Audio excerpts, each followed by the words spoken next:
मेरी आंखों के सामने हजारों की तादाद में मौजूद नांदेड़ की जिंदा दिल अवाम, अभी 5 महीने पहले आपसे मिलने आया था जब लोकसभा चुनाव के दौरान, और आपने जिस खुलूस के साथ, जिस मोहब्बत के साथ मेरी बात मानी थी, उसके लिए सबसे पहले तो आपका शुक्रिया अदा करता हूं। नांदेड़ वालों, मुझे याद है जब मैं 2017 में यहां कॉरपोरेशन के इलेक्शन में आया था, तब मैं सियासत का हिस्सा नहीं था। बताओ, शायर मैं आपके बीच में आया था, और उस वक्त जब मैं कॉरपोरेशन के इलेक्शन में लोगों से वोट की अपील कर रहा था, सभाएं कर रहा था, तो मुझे याद है कि नांदेड़ का एक मुतालबा था। नांदेड़ की आवाम ने बस एक बात रखी थी कि हम कई दशकों से कांग्रेस पार्टी को वोट देते आ रहे हैं, हमारा एक नुमाइंदा होना चाहिए, एक इंसान को यहां से टिकट मिलना चाहिए। आप सबने ये बात मुझे 2017 में कही थी, तब मैं सियासत में नहीं था, मैं किसी पार्टी में नहीं था। लेकिन 2019 में जब मैं सियासत में आया तो खुदा ने मुझे, जब उसने मन बनाया कि मुझे पार्लियामेंट में भेजना है शायद, और कांग्रेस पार्टी ने यह फैसला किया कि इमरान प्रतापगढ़ी को राज्यसभा में भेजना है, तो चुना भी तो महाराष्ट्र को चुना, मुझे महाराष्ट्र की नुमाइंदगी करने का मौका दिया। और उस दिन से मैं सोचता था कि जिस दिन मेरे हाथ में थोड़ी सी ताकत आएगी, जो सबसे बड़ी सियासी लड़ाई लड़ूंगा वो ये लड़ूंगा कि महाराष्ट्र में अगले असेंबली के इंतखाबात में एक अकलियत के इंसान को टिकट मिलना चाहिए।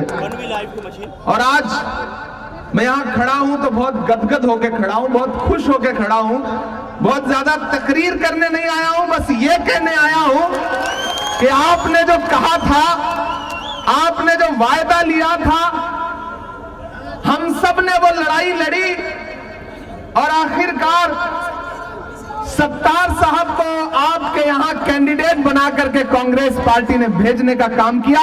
जो 40 साल में नहीं हुआ था वो आज हुआ है।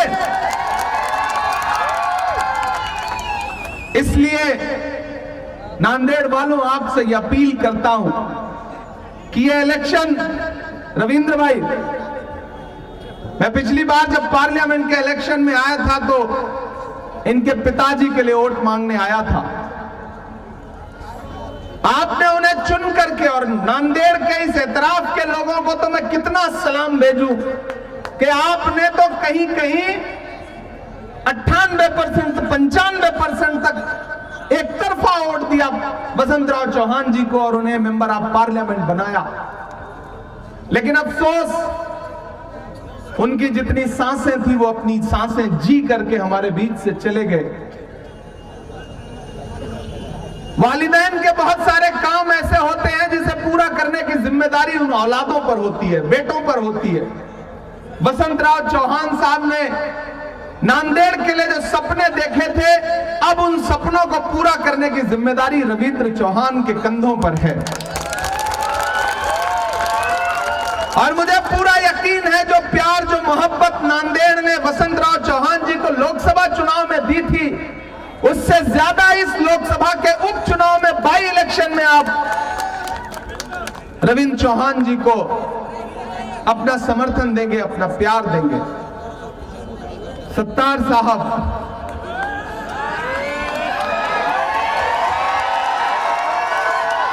मैंने कहा ना, कभी कभी कुछ खुशियां ऐसी होती हैं जिनकी आहट देख करके लफ्ज खामोश हो जाते हैं, और सिर्फ चेहरे पर एक सुकून और एक मुस्कुराहट होती है। जिस दिन सत्तार साहब का टिकट अनाउंस हो रहा था, उससे एक दिन पहले रविंद्र जी, सत्तार भाई, गफ्फार भाई, ये सारे लोग दिल्ली में मेरी कोठी पर बैठे थे। अंबड़े साहब, सारे लोग घर पे बैठे थे मेरे, हम साथ में चाय पी रहे थे। अच्छा, जिसका टिकट होना रहता है उसका कलेजा धुक धुक धुक धुक करता रहता है, जब तक लिस्ट ना निकल जाए आदमी परेशान रहता है। तो सत्तार भाई के चेहरे पे एक परेशानी थी, तो मैंने कहा, नहीं सत्तार भाई, पिछली बार जब आप टिकट मांग रहे थे तो आपके जो वकील थे वो कमजोर थे, इस बार आपकी लड़ाई लड़ने वाला आपका बेटा, आपका भाई कमजोर नहीं है। इस बार कोई धोखा नहीं होगा। कुणाल भाई बैठे हैं, उत्तम जी बैठे हैं, शब्बीर भाई बैठे हैं, ख्वाजा बिलाल हैं, अहमद खान हैं। हम सारे लोगों की नजरें उन लम्हों तक उस लिस्ट पर डटी थी जब तक नांदेड़ नॉर्थ का टिकट सत्तार साहब का अनाउंस नहीं हो गया। हमने अपना काम कर दिया है, अब आपके पाले में गेंद है, अब गोल आपको करना है। बैट भी आपके हाथ में है, गेंद भी आपके हाथ में है। सामने वालों को बोल्ड करो और बल्ले पे गेंद आए तो सीधे बाउंड्री के पार भेजो। सत्तार भाई को आमदार बनाओ, रविंद्र भाई को खासदार बनाओ। नांदेड़ वालों, दाईं तरफ एक खासदार खड़ा है, बाईं तरफ एक आमदार खड़ा है और बीच में राज्यसभा का खासदार खड़ा है जो आपका है। ये भाजपा वाले, महायुति वाले, अपक्ष वाले, विपक्ष वाले, किसी के झांसे में नहीं आना है। 40 साल बाद मन की मुराद पूरी हुई है। एक पूरी पीढ़ी या तो जवान हो जाती है या एक पूरी पीढ़ी बूढ़ी हो जाती है, तब जाकर के ये मौका हाथ में आया है कि आपके बीच में आपके अपने लोग, आपकी खिदमत करने वाले लोग कैंडिडेट बनकर के आपके सामने हैं। तो नांदेड़ वालों, इधर उधर एक भी वोट बर्बाद नहीं करना है। 20 तारीख को बस ये सोच के घर से बाहर निकलना है कि आपका एक एक वोट, नांदेड़ का एक एक वोट अगर किसी बटन पे दबेगा तो हाथ के पंजे के सामने वाले बटन पे दबेगा। जब इनका टिकट हो रहा था और मैं पार्टी से लड़ रहा था तो मैंने पार्टी से कहा था कि आप टिकट दीजिए, मैं वादा करता हूं कि नांदेड़ इतने बड़े अंतर से चुन करके खासदार को भी भेजेगा और आमदार को भी भेजेगा कि पार्टी को फख्र होगा। और जब मैं नांदेड़ आना था मुझे कैंपेन में, तो मुझसे कहा गया, सत्तार भाई ने कहा कि इमरान भाई 16 तारीख को आइए, 17 तारीख को आइए, आखिर में आइए। लेकिन आपकी दुआओं ने इतना मसरूफ कर रखा है। मैं पिछले 5-6 दिन से झारखंड में सभाएं कर रहा था, अब महाराष्ट्र आया हूं, 70 के आसपास सभाएं करनी है। मैं खुद परेशान हूं कि कैसे इतनी सभाएं कर पाऊंगा, लेकिन जितना दौड़ पा रहा हूं। मैंने कहा सत्तार भाई मैं 12 तारीख को आ जाता हूं, उसके बाद पता नहीं किस जगह पे, किस असेंबली में, किस पार्लियामेंट में रहूंगा। तो मैं एक बार अपने लोगों के बीच में आ जाऊं, बस उनसे इतना कह दूं कि यार हमने अपना काम कर दिया, अब आप अपना काम कर दो। इससे ज्यादा तो कुछ बोलने की जरूरत भी नहीं है। और मुझे पता है ये नांदेड़ है, ये उड़ती चिड़िया के पर पहचानता है, ये किसी झांसे में नहीं आएगा, ये किसी धोखे में नहीं आएगा। आपसे बहुत लंबी चौड़ी सियासी तकरीरें नहीं करूंगा जो आपको खरीदने आए। मैंने सुना है कुछ लोग पैसों की पोटली लेकर घूम रहे हैं, वो आपके बीच में आए तो उनसे कहना कि मेरे भाई ये पैसे आप अपनी जेब में रखो, हम बिकने वाले लोग नहीं हैं, हम झुकने वाले लोग नहीं हैं, हम डरने वाले लोग नहीं हैं। और उसके बाद भी अगर कोई डराने की, धमकाने की कोशिश करे तो उससे कहना कि जुल्म करती है जवानी भी नहीं मांगोगे, जुल्म करती है जवानी भी नहीं मांगोगे, खून में अपने रवानी भी नहीं मांगोगे। मेरे मिट्टी के घरौंदों पे बरसने वालों, मैं जो गरजूंगा तो पानी भी नहीं मांगोगे। ये कहना और बिना डरे, बिना झुके, एक भी वोट खराब मत होने देना।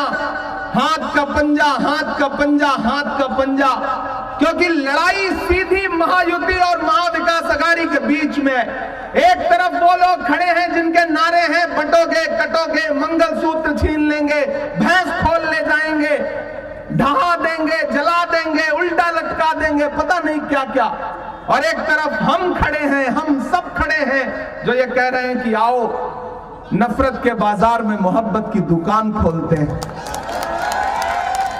ये नांदेड़ की सड़कें इस बात की गवाह है नांदेड़ वालों कि जब इन्हीं सड़कों पर चल करके मोहब्बत का एक मसीहा आया था आपके बीच में, जो कन्याकुमारी से चला था बस एक नारा लगाता हुआ कि नफरत छोड़ो भारत जोड़ो।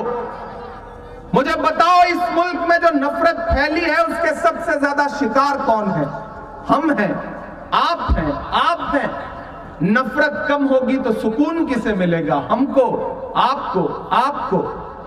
तो बताओ, जिस इंसान ने 4000 किलोमीटर पैदल चल करके अपने पैर के छालों की परवाह नहीं की और यह कहा कि इस मुल्क में नफरत को कम करना है,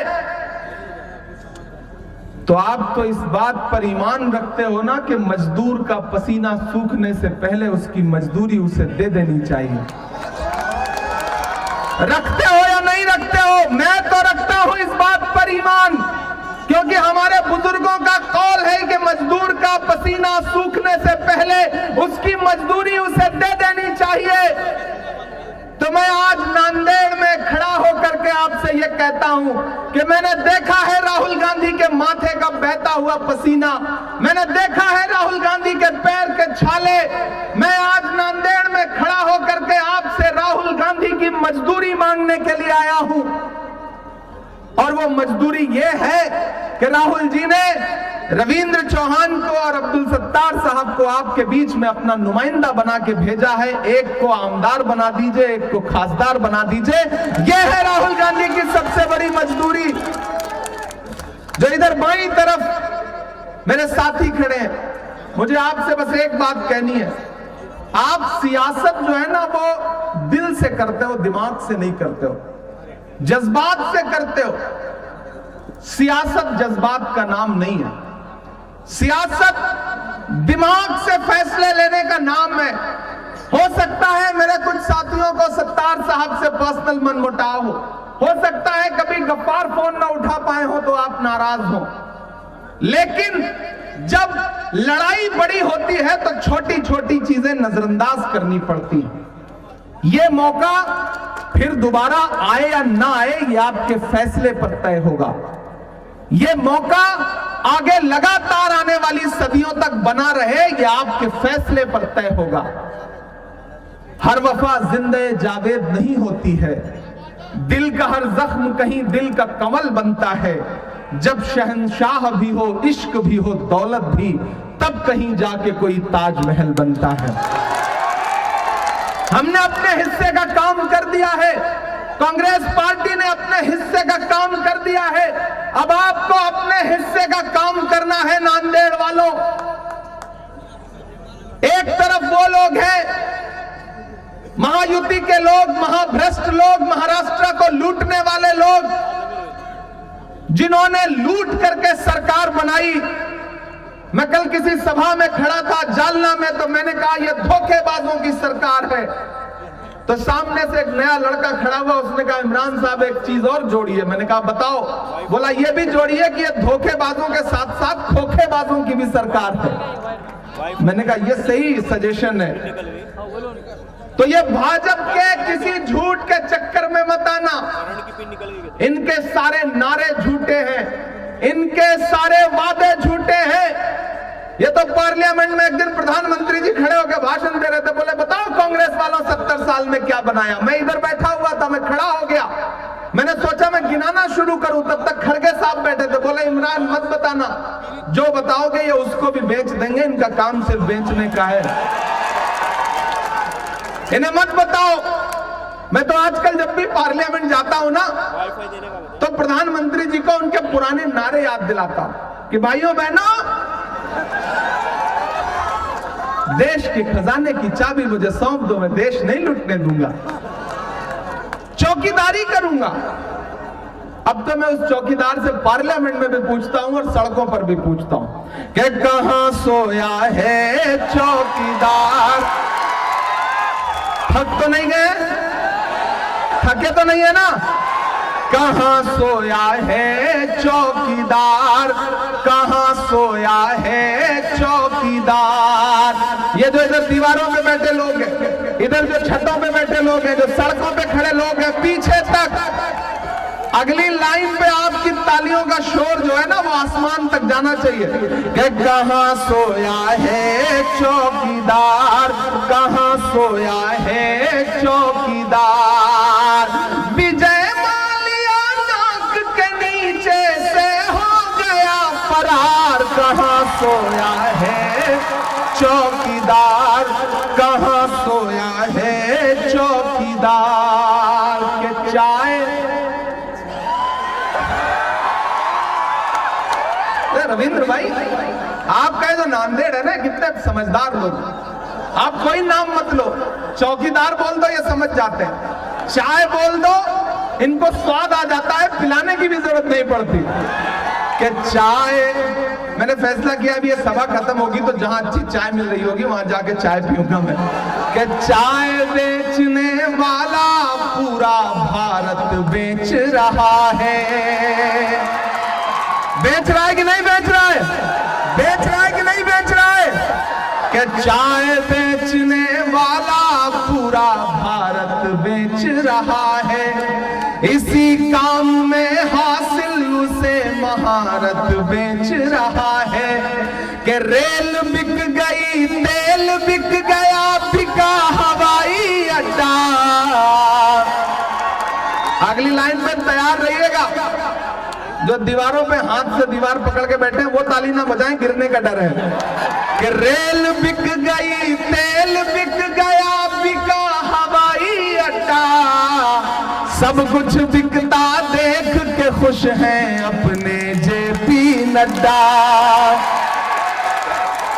कि जनता महंगाई की मारी करती हाहाकार। कहाँ सोया है चौकीदार, कहाँ सोया है चौकीदार। नांदेड़ वालों, महान बादशाह सिकंदर ने यूनान जीता, यूनान फतेह किया। क्योंकि ये दानिश्वर लोगों का शहर है इसलिए मैं ये बात आपके सामने रख रहा हूं। जब उसने यूनान फतेह किया तो जीत का जश्न मनाने के लिए वो शहर की सड़कों पर निकला। तो उसने देखा कि पूरा शहर जश्न मना रहा है, लेकिन एक फकीर आदमी है जो सड़क के किनारे एक दरख्त है, उस दरख्त के नीचे चादर तान के बेखबर सो रहा है। सिकंदर को गुस्सा आया। सिकंदर अपने घोड़े से उतरा और उस सोते हुए फकीर इंसान के पास गया और उसे देख करके उसे जोर की एक लात मारी और लात मार के कहा, क्यों रे फकीर, मैंने शहर फतेह कर लिया, लोग जश्न मना रहे हैं और तू सो रहा है। उस फकीर ने सिकंदर की तरफ उनींदी आंखों से देखा और देख करके कहा कि शहर फतेह करना बादशाहों का काम है, लेकिन लात मारना गधे का काम है। मेरे भाई, ये जो सत्ता में रहते हुए कभी नोटबंदी की, कभी जीएसटी की, कभी महंगाई की लात मार रहे हैं ना, याद करो इनके नारे लोकसभा चुनाव में, इसी लोकसभा चुनाव में भाजपा नेताओं के नारे याद करो, चाहे वो अनंत हेगड़े हो, चाहे दिया मिर्धा हो, चाहे लल्लू सिंह हो, चाहे अरुण गोविल हो, कि हमें बहुमत दो, हमें अक्सरियत दो, क्योंकि हम संविधान बदलना चाहते हैं, आईन बदलना चाहते हैं। वो तो भला हो भारत की जनता का, नांदेड़ की जनता का, देश की जनता का, कि जिन्होंने 400 पार का नारा लगाने वालों को लाके 240 पे ऐसा पटका कि बिना बैसाखी के खड़े नहीं हो पाए। 2 टांगे नकली उधार लेनी पड़ी उनको। वो मीम देखते हो ना, मेरी एक टांग नकली है, वो वाला मीम देखा है ना, वो बिल्कुल इन्हीं के लिए बना है। 2 टांगे उधार लेनी पड़ी, एक आंध्र प्रदेश से, एक बिहार से, एक नीतीश बाबू, एक चंद्र बाबू। एक टांग छिटकी, सरकार की सांस अटकी। अभी बिल्कुल ऐसे है मामला।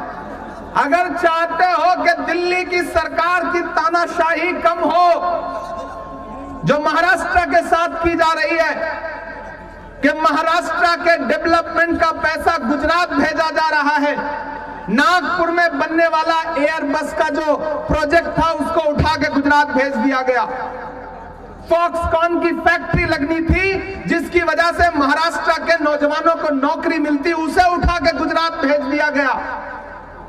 ये जो दिल्ली में बैठ के सोचते हैं कि महाराष्ट्र को रिमोट कंट्रोल से चलाएंगे, पिछले 2 दिन से लगातार उद्धव ठाकरे साहब जब सभा के लिए निकलते हैं तो रनवे पर उनका बैग चेक किया जाता है, जो अपमानित करने की कोशिश की जा रही है महाराष्ट्र की अस्मिता को।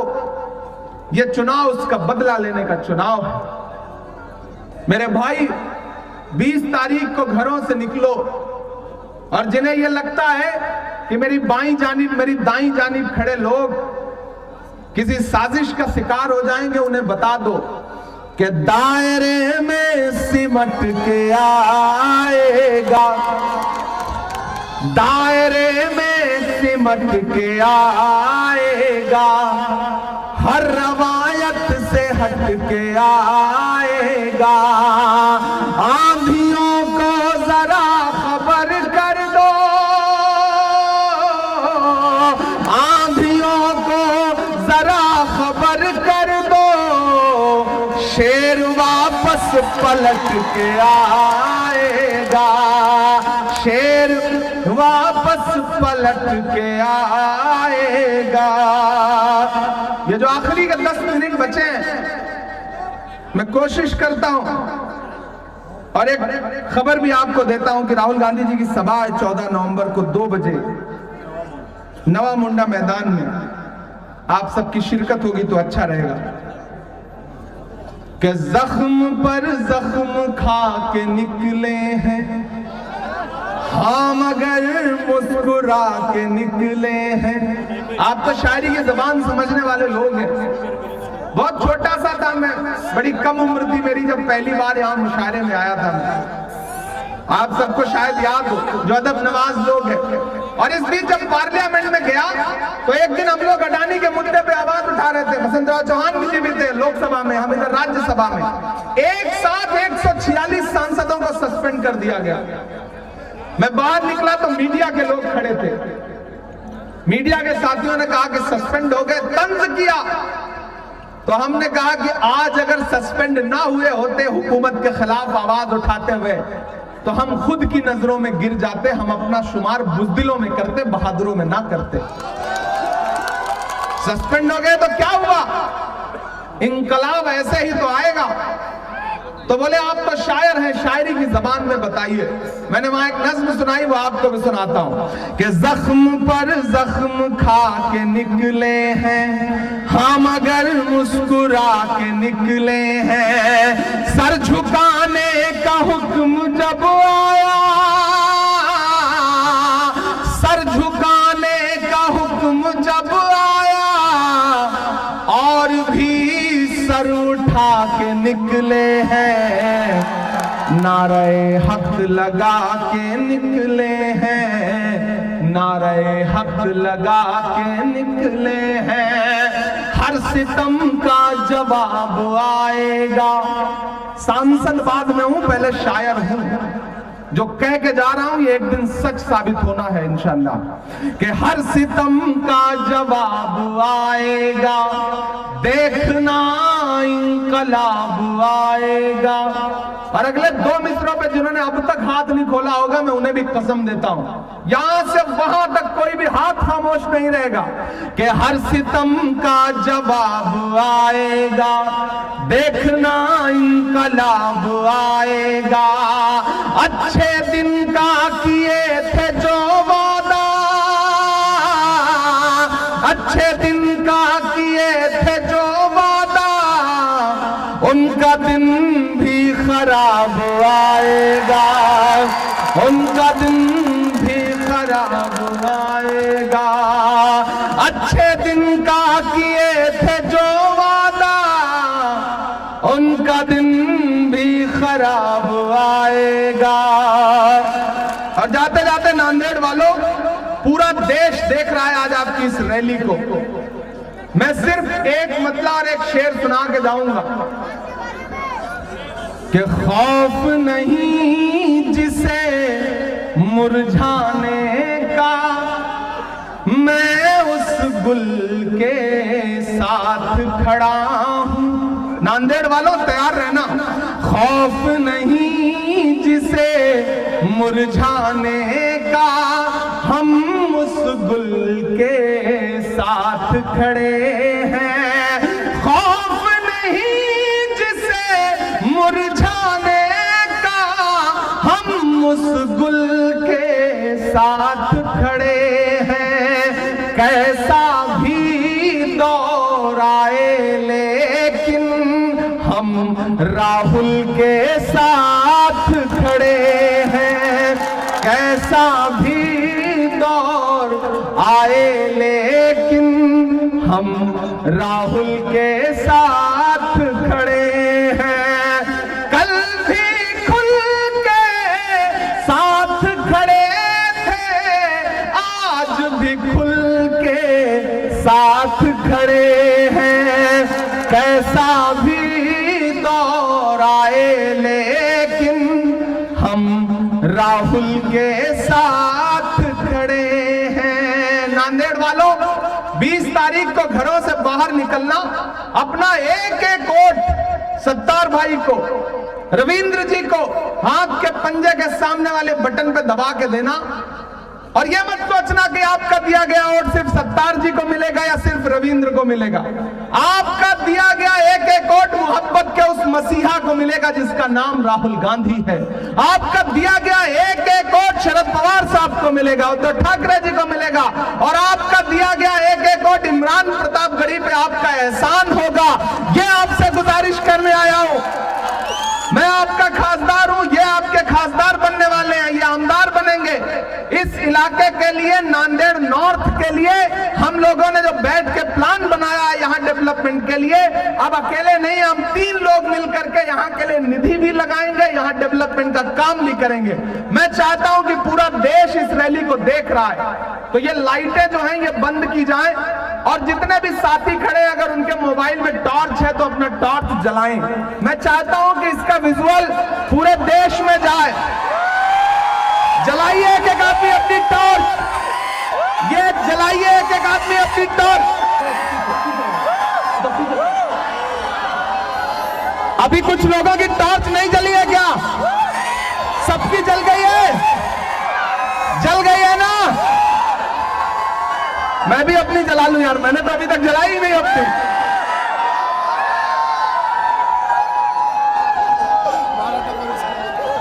जल रही है?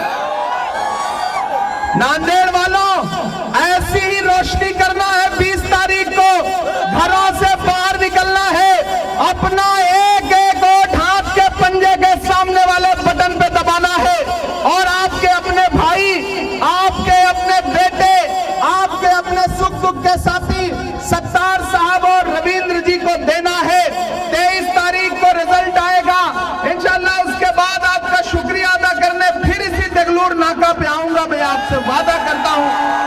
बहुत शुक्रिया, बहुत मोहब्बतें।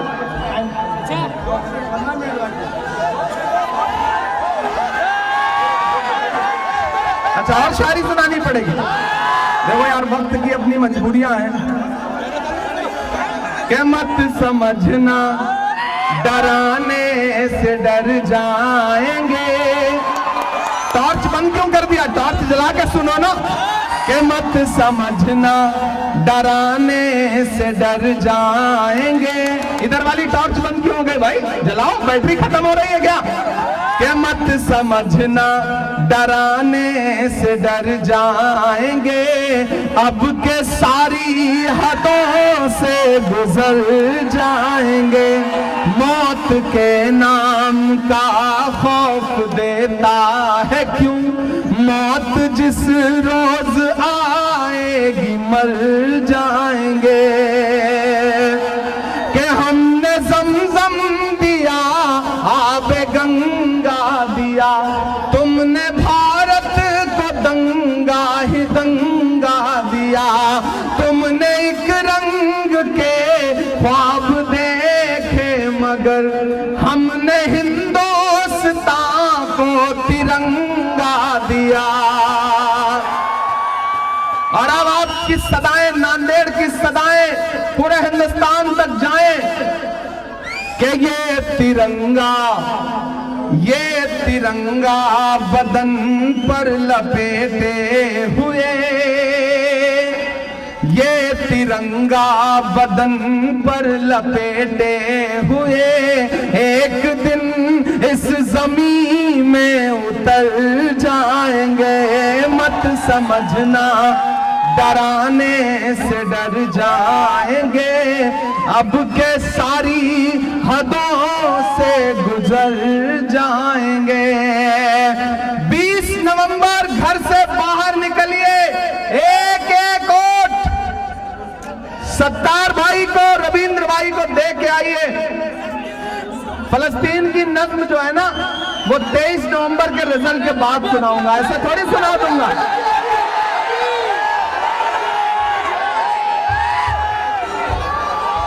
लब पे आती है दुआ बन के तमन्ना मेरी, लब पे आती है दुआ बन के तमन्ना मेरी।